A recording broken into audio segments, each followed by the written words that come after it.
The Wizard of Oz by L. Frank Baum. Chapter 1. The Cyclone. Dorothy lived in the midst of the great Kansas prairies with Uncle Henry, who was a farmer, and Aunt Em, who was the farmer's wife. Their house was small, for the lumber to build it had to be carried by wagon many miles. There were 4 walls, a floor, and a roof, which made one room. And this room contained a rusty-looking cooking stove, a cupboard for the dishes, a table, 3 or 4 chairs, and the beds. Uncle Henry and Aunt Em had a big bed in one corner, and Dorothy a little bed in another corner. There was no garret at all, and no cellar, except a small hole dug in the ground, called a cyclone cellar, when the family could go in case one of those great whirlwinds arose, mighty enough to crush any building in its path. It was reached by a trap door in the middle of the floor, from which a ladder led down into the small dark hole.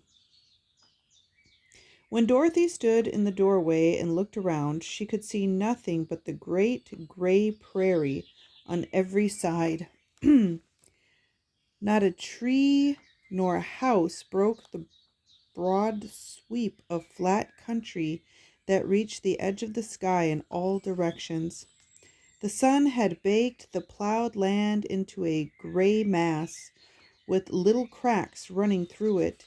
Even the grass was not green, for the sun had burned the tops of the long blades until they were the same gray color to be seen everywhere.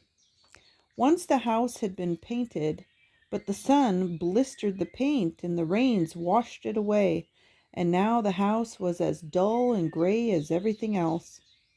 When Aunt Em came there to live, she was a young, pretty wife. The sun and wind had changed her too. They had taken the sparkle from her eyes and left them a sober gray. They had taken the red from her cheeks and lips, and they were gray also. She was thin and gaunt, and never smiled now. When Dorothy, who was an orphan, first came to her, Aunt Em had been so startled by the child's laughter that she would scream and press her hand upon her heart whenever Dorothy's merry voice reached her ears. And she still looked at the little girl with wonder that she could find anything to laugh at. Uncle Henry never laughed. He worked hard from morning till night and did not know what joy was. He was gray also, from his long beard to his rough boots, and he looked stern and solemn and rarely spoke. It was Toto that made Dorothy laugh, and saved her from growing as gray as her other surroundings. Toto was not gray. He was a little black dog with long silky hair and small black eyes that twinkled merrily on either side of his funny wee nose. Toto played all day long, and Dorothy played with him and loved him dearly. Today, however, they were not playing. Uncle Henry sat upon the doorstep and looked anxiously at the sky, which was even grayer than usual. Dorothy stood in the door with Toto in her arms and looked at the sky too. Aunt Em was washing the dishes. From the far north they heard a low wail of the wind, and Uncle Henry and Dorothy could see where the long grass bowed in waves before the coming storm. There now came a sharp whistling in the air from the south, and as they turned their eyes that way, they saw ripples in the grass coming from that direction also. Suddenly Uncle Henry stood up. "There's a cyclone coming, Em," he called to his wife. "I'll go look after the stock." Then he ran toward the sheds where the cows and horses were kept. Aunt Em dropped her work and came to the door. One glance told her of the danger close at hand. "Quick, Dorothy," she screamed. "Run for the cellar." Toto jumped out of Dorothy's arms and hid under the bed, and the girl started to get him. Aunt Em, badly frightened, threw open the trap door in the floor and climbed down the ladder into the small dark hole. Dorothy caught Toto at last and started to follow her aunt. When she was halfway across the room, there came a great shriek from the wind, and the house shook so hard that she lost her footing and sat down suddenly upon the floor. A strange thing happened. The house whirled around 2 or 3 times and rose slowly through the air. Dorothy felt as if she were going up in a balloon. The north and south winds met where the house stood and made it the exact center of the cyclone. In the middle of a cyclone, the air is generally still, but the great pressure of the wind on every side of the house raised it up higher and higher until it was at the very top of the cyclone, and there it remained and was carried miles and miles away as easily as you could carry a feather. It was very dark, and the wind howled horribly around her, but Dorothy found she was riding quite easily. After the first few whirls around, and one other time when the house tipped badly, she felt as if she were being rocked gently like a baby in a cradle. Toto did not like it. He ran about the room, now here, now there, barking loudly, but Dorothy sat quite still on the floor and waited to see what would happen. Once Toto got too near the open trap door and fell in. At first, the little girl thought she had lost him, but soon she saw one of his ears sticking up through the hole, for the strong pressure of the air was keeping him up so that he could not fall. She crept to the hole, caught Toto by the ear, and dragged him into the room again, afterward closing the trap door so that no more accidents could happen. Hour after hour passed away, and slowly Dorothy got over her fright, but she felt quite lonely, and the wind shrieked so loudly all about her that she nearly became deaf. At first she had wondered if she would be dashed to pieces when the house fell again, but as the hours passed and nothing terrible happened, she stopped worrying and resolved to wait calmly and see what the future would bring. At last she crawled over the swaying floor to her bed and lay down upon it, and Toto followed and lay down beside her. In spite of the swaying of the house and the wailing of the wind, Dorothy soon closed her eyes and fell fast asleep. Chapter 2. The Council with the Munchkins. She was awakened by a shock so sudden and severe that if Dorothy had not been lying on the soft bed, she might have been hurt.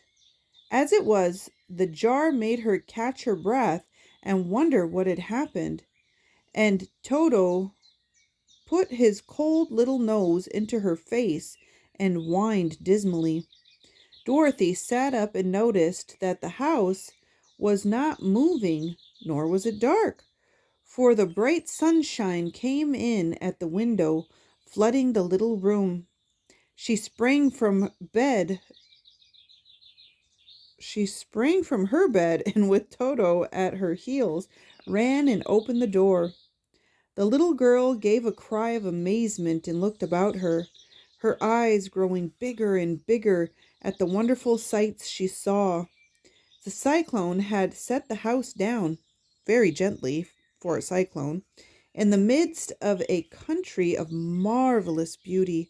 There were lovely patches of green sward all about, with stately trees bearing rich and luscious fruits. Banks of gorgeous flowers were on every hand, and birds with rare and brilliant plumage sang and fluttered in the trees and bushes. A little way off was a small brook rushing and sparkling along between green banks and murmuring in a voice very grateful to a little girl who had lived so long on the dry gray prairies. While she stood looking eagerly at the strange and beautiful sights, she noticed coming toward her a group of the queerest people she had ever seen. They were not as big as the grown folks she had always been used to, but neither were they very small. In fact, they seemed about as tall as Dorothy, who was a well grown child for her age, although they were, as far as looks go, many years older. Three were men and one a woman, and all were oddly dressed. They wore round hats that rose to a small point a foot above their heads, with little bells around the brims that tinkled sweetly as they moved. The hats of the men were blue. The little woman's hat was white, and she wore a white gown that hung in plaits from her shoulders. Over it were sprinkled little stars that glistened in the sun like diamonds. The men were dressed in blue of the same shade as their hats and wore well polished boots with a deep roll of blue at the tops. The men, Dorothy thought, were about as old as Uncle Henry, for two of them had beards. But the little woman was doubtless much older. Her face was covered with wrinkles. Her hair was nearly white, and she walked rather stiffly. When these people drew near the house where Dorothy was standing in the doorway, they paused and whispered among themselves, as if afraid to come further.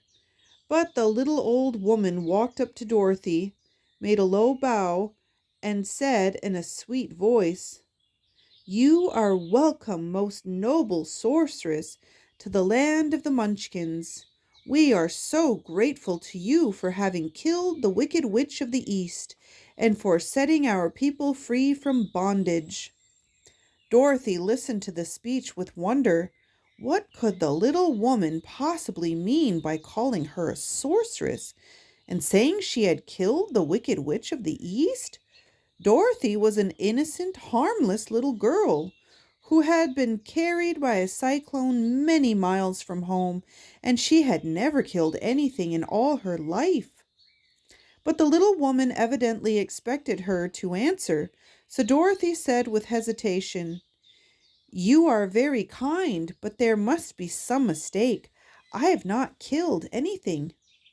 "Well, your house did anyway," replied the little old woman with a laugh. "And that is the same thing. See," she continued, pointing to the corner of the house. "There are her two toes, still sticking out from under a block of wood." Dorothy looked and gave a little cry of fright. There indeed, just under the corner of the great beam the house rested on, 2 feet were sticking out, shod in silver shoes with pointed toes. "Oh dear, oh dear!" cried Dorothy, clasping her hands together in dismay. "The house must have fallen on her. Whatever shall we do?" "There's nothing to be done," said the little woman calmly. "But who is she?" asked Dorothy. "She was the wicked witch of the East, as I said," answered the little woman. "She has held all the Munchkins in bondage for many years, making them slave for her night and day. Now they are all set free and are all grateful to you for the favor." "Who are the Munchkins?" inquired Dorothy. "They are the people who live in this land of the East, where the wicked witch ruled." "Are you a Munchkin?" asked Dorothy. "No, but I am their friend, although I have lived in the land of the North.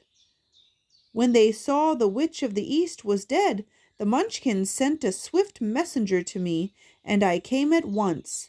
I am the witch of the North." "Oh, gracious!" cried Dorothy. "Are you a real witch?" "Yes, indeed," answered the little woman. "But I am a good witch, and the people love me. I am not as powerful as the wicked witch was who ruled here, or I should have set the people free myself." "But I thought all witches were wicked," said the girl, who was half frightened at facing a real witch. "Oh, no, that is a great mistake. There were only 4 witches in all the land of Oz, and 2 of them, those who live in the North and the South, are good witches. I know this is true, for I am one of them myself and cannot be mistaken. Those who dwelt in the east and the west were, indeed, wicked witches. But now that you have killed one of them, there is but one wicked witch in all the land of Oz, the one who lives in the west. But, said Dorothy after a moment's thought, Aunt Em has told me that the witches were all dead, years and years ago. Who is Aunt Em? Inquired the little old woman. She is my aunt who lives in Kansas, where I came from. The witch of the north seemed to think for a time, with her head bowed and her eyes upon the ground. Then she looked up and said, I do not know where Kansas is, for I have never heard that country mentioned before. But tell me, is it a civilized country? Oh, yes, replied Dorothy. Then that accounts for it.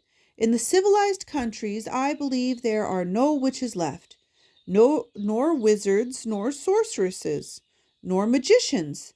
But you see, the land of Oz has never been civilized, for we are cut off from all the rest of the world. Therefore, we still have witches and wizards among us. Who are the wizards? Asked Dorothy. Oz himself is the great wizard, answered the witch, sinking her voice to a whisper. He is more powerful than all the rest of us together. He lives in the city of emeralds.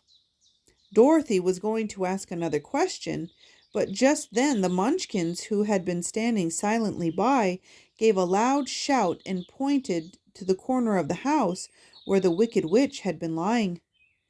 What is it? Asked the little old woman, and looked and began to laugh. The feet of the dead witch had disappeared entirely, and nothing was left but the silver shoes. She was so old, explained the witch of the north, that she dried up quickly in the sun. That is the end of her. But the silver shoes are yours, and you shall have them to wear. She reached down and picked up the shoes, and after shaking the dust out of them, handed them to Dorothy. The witch of the east was proud of those silver shoes, said one of the Munchkins, and there is some charm connected with them. But what is it we never knew? Dorothy carried the shoes into the house and placed them on the table. Then she came out again to the Munchkins and said, I am anxious to get back to my aunt and uncle, for I am sure they will worry about me. Can you help me find my way? The Munchkins and the witch first looked at one another, and then at Dorothy, and then shook their heads. At the east, not far from here, said one, there is a great desert, and none could live to cross it. It is the same at the south, said another, for I have been there and seen it. The south is the country of the Quadlings. I am told, said the third, that it is the same at the west, and that country where the Winkies live is ruled by the wicked witch of the west, who would make you her slave if you passed her way. The north is my home, said the old lady, and at its edge is the same great desert that surrounds this land of Oz. I'm afraid, my dear, you will have to live with us. Dorothy began to sob at this, for she felt lonely among all these strange people. Her tears seemed to grieve the kind-hearted Munchkins, for they immediately took out their handkerchiefs and began to weep also. As for the little old woman, she shook off her cap and balanced the point on the end of her nose, while she counted 1, 2, 3 in a solemn voice. At once the cap changed to a slate, on which was written in big white chalk marks, Let Dorothy go to the City of Emeralds. The little old woman took the slate from her nose, and having read the words on it, asked, Is your name Dorothy, my dear? Yes, answered the child, looking up and drying her eyes. Then you must go to the City of Emeralds. Perhaps Oz will help you. Where's the city? Asked Dorothy. It is exactly in the center of the country and is ruled by Oz, the great wizard I told you of. Is he a good man? Inquired the girl anxiously. He is a good wizard. Whether he is a man or not, I cannot tell, for I have never seen him. How can I get there? Asked Dorothy. You must walk. It is a long journey through a country that is sometimes pleasant and sometimes dark and terrible. However, I will use all the magic arts I know of to keep you from harm. Won't you go with me? Pleaded the girl, who had begun to look upon the little old woman as her only friend. No, I cannot do that, she replied. But I will give you my kiss, and no one will dare injure a person who has been kissed by the Witch of the North. She came close to Dorothy and kissed her gently on the forehead. Where her lips touched the girl, they left a round, shining mark, as Dorothy found out soon after. The road to the City of Emeralds is paved with yellow brick, said the witch, so you cannot miss it. When you go to Oz, do not be afraid of him, but tell your story and ask him to help you. Goodbye, my dear. The three Munchkins bowed low to her and wished her a pleasant journey, after which they walked away through the trees. The witch gave Dorothy a friendly little nod, whirled around on her left heel 3 times, and straightway disappeared, much to the surprise of little Toto, who barked after her loudly enough when she had gone, because he had been afraid even to growl while she stood by. But Dorothy, knowing her to be a witch, had expected her to disappear just that way, and was not surprised in the least.